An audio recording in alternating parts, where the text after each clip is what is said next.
que decir también que andan muy alebrestados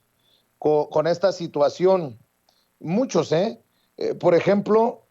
estoy leyendo a un tal Marieto Ponce. ¿Quién es este Marieto Ponce? Creo que es un personaje conservador de derecha, muy del PAN, que dice, ¿hay un solo idiota que defienda la respuesta dada por el gobierno al Parlamento Europeo? Sí. Y me arroba Vicente Serrano. Y lo digo y lo confirmo y lo sostengo. Sí, porque precisamente a través de ustedes, Jesús, doctor, los que saben, podemos entender con claridad por qué se envía una respuesta tan dura, tan contundente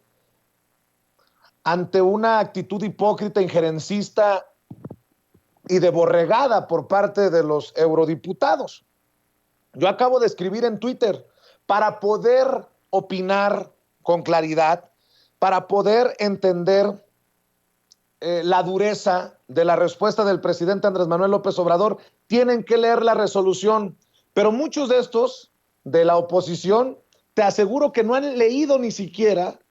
no han leído siquiera esta resolución del Parlamento Europeo, profe. Mira, Vicente, a mí no me sorprende que estos filonazis, que estos clasistas, racistas, miopes, elitistas, que no le tienen amor a México y no le tienen amor al pueblo y que se sienten paridos por la divinidad, no me extraña que estos conservadores que siempre están temerosos y enojados con el presidente de la República cuando nos recuerda en las mañaneras, en clases magistrales de historia, porque yo siempre lo he dicho que AMLO es un pedagogo que ha hecho mucho por este país en cuanto a refrescarnos la memoria histórica. Les da mucho coraje que AMLO hable de la historia porque cuando la gente refresca la memoria, cuando la gente se entera del pasado, cuando la gente es capaz de observar en perspectiva comparada, se da cuenta que los mismos traidores a la patria del siglo XIX, que aquellos conservadores que trajeron a Maximiliano de Habsburgo y a la emperatriz Carlota para que nos gobernara, a pesar de que perdieron la guerra civil, la guerra de reforma, y a pesar de que intentaron resistir por las armas a la reforma constitucional de las leyes de reforma, aquella que separa la iglesia del Estado, aquella que reconoce los derechos civiles para la gente, aquella primera que trae una reforma agraria que le empieza a repartir tierra a quienes los conservadores creían que no merecían nada porque habían nacido para ser peones toda su vida. Bueno, pues preferían traer a un extranjero, preferían sentirse que preservaban las costumbres y los ancestros europeos, a pesar de que ese siglo XIX fue muy sangriento y nos costó mucho en términos de pérdidas materiales, en términos de la construcción de la identidad, en términos de las invasiones, que por cierto un tontito por ahí perdido en el mundo, que parece que, en fin, ya sabrás de quién estoy hablando, que dicen que no son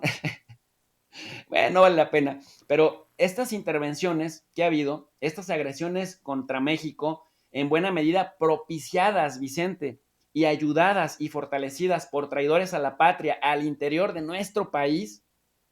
pues a los conservadores del presente, sin identidad, a estos mismos huevones que fueron a la embajada de Ucrania a servir de mandaderos para pedirle a la presidenta de la mesa directiva del Senado que mandáramos armas y que nos metiéramos a un conflicto que no es nuestro, a pesar de la vocación pacifista de nuestro país, esos mismos que se encabronaron y que se enojaron cuando el presidente mexicano, en un acto solidario y de acuerdo a la asesoría de Hugo López Gatell y del canciller Ebrard, empezamos a distribuir vacunas a países hermanos como Paraguay, como El Salvador, como Bolivia, como Jamaica, como Guatemala, como Honduras, y que decían, ¿cómo el presidente se atreve a repartir dosis de vacunas cuando todavía falta mucha población mexicana por vacunarse? La respuesta era porque tenemos un principio que se llama cooperación internacional y porque somos solidarios y porque en el contexto en el que Estados Unidos había restringido el acceso a vacunas de las personas de los países pobres, México sacó la cara por América Latina, pero esos mismos cabrones que criticaron que México estuviera ayudando a distribuir millones de dosis de vacunas por el continente, a pesar de que no había completado sus esquemas de vacunación, por solidaridad y mostrando gran nobleza, son los mismos que se aprestaron de mandaderos para solicitarle a Olga Sánchez Cordero que el gobierno mexicano se metiera en un conflicto militar que no es suyo y que mandara armas a Ucrania. Bueno, pues estos mismos son los que parece que estuvieran más ofendidos con la carta, que si bien es cierto, no guarda las formas diplomáticas habituales, porque tampoco la resolución del Parlamento Europeo las guardó. Si nos atenemos a las leyes de la física, a las leyes de Tippens, a cada acción corresponde una reacción en sentido similar, para que la gente que nos está escuchando lo entienda de manera familiar. Entonces, Profe, mentiras no dijo Vicente, ¿eh? Mentiras no dijo el presidente en esa carta. es que le estás pegando